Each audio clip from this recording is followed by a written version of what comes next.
Hey folks, it's Dr. Sam, and I received a question about whether Gabor patch technology can help reverse presbyopia. Presbyopia comes from the Greek word old eyes. Right now, about 112 million Americans suffer presbyopia, and this is going to increase to 123 million Americans who suffer presbyopia by the year 2020. Worldwide, about 1.3 billion people suffer presbyopia right now, and this is going to increase to 2.1 billion people by the year 2020. The National Eye Institute defines presbyopia as a hardening of the lens of the eye and a loss of eye muscle flexibility over the age of 35, and this causes the need for magnification lenses. So you can develop headaches, eye strain, and you have to push the reading material further out. And the only answer is to start wearing your magnifiers. So in terms of presbyopia, in my world, I feel that there's some reasons why the presbyopia is on the increase, and what are some natural methods that you can do to at least slow down the progression of presbyopia, or even in some cases reverse it.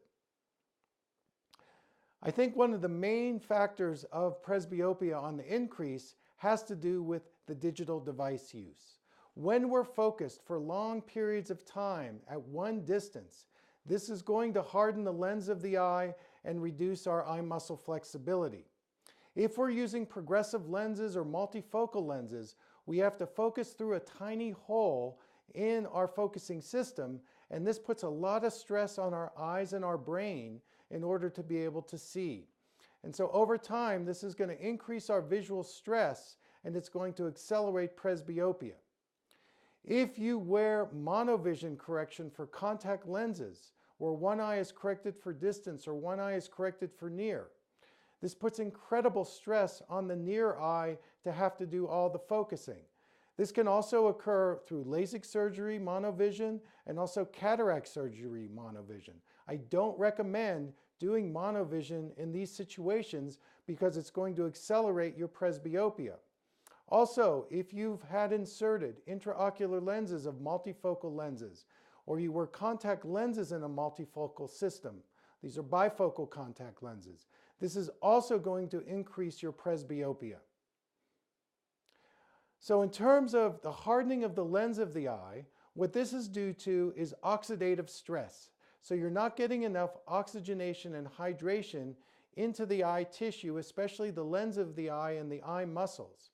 And when you're under stress, this is going to accelerate the lack of oxygenation and hydration, and it's going to increase free radical accumulation.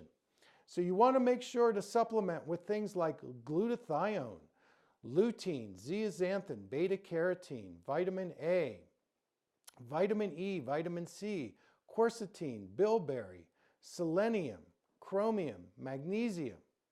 These are very important eye nutrients that have been shown to actually reduce oxidative stress and to get rid of free radical damage. So it's going to create more responsiveness in your eye tissue, and including the lens of the eye and the eye muscles.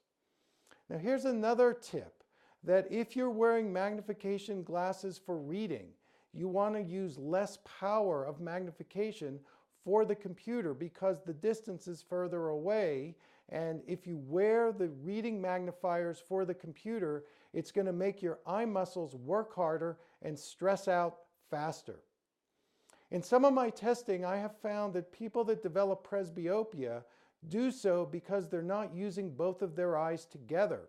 And in one test that I do, actually I can tell if both eyes are showing up for the focusing task, or if the brain is suppressing or shutting off the left eye. This is very common because the right eye tends to do all of the work, but it gets more fatigued, and then you start reaching for the magnification lenses, and all it's doing is it's going to make the right eye do more and more of the work.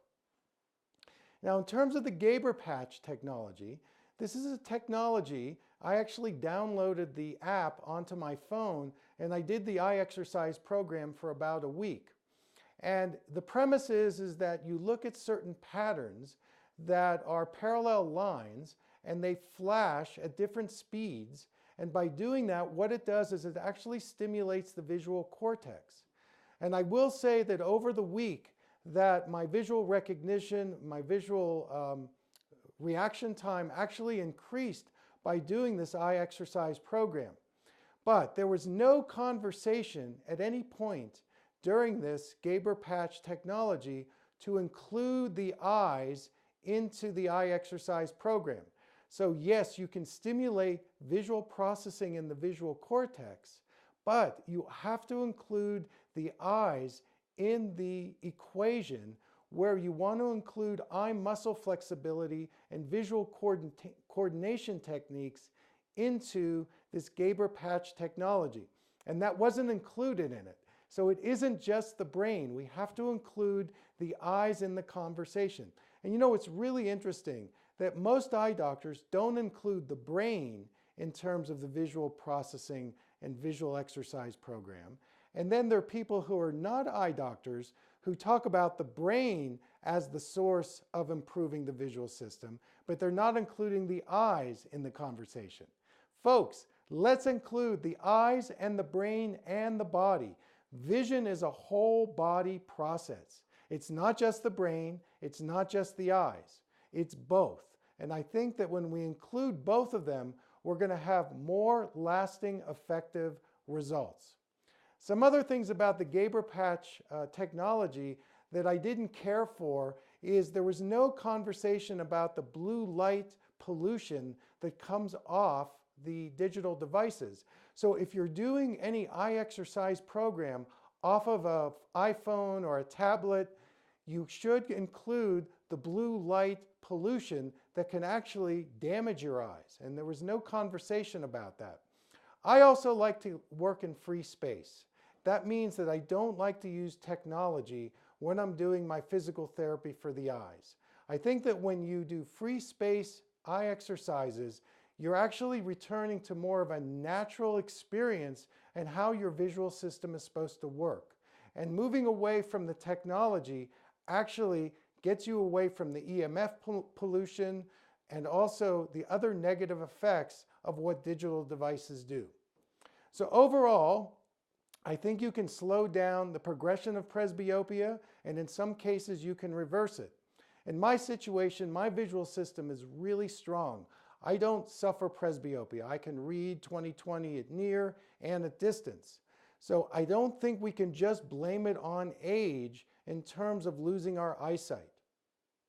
Okay, well, that's my message for today. I want to thank you for tuning in, and until next time, take good care.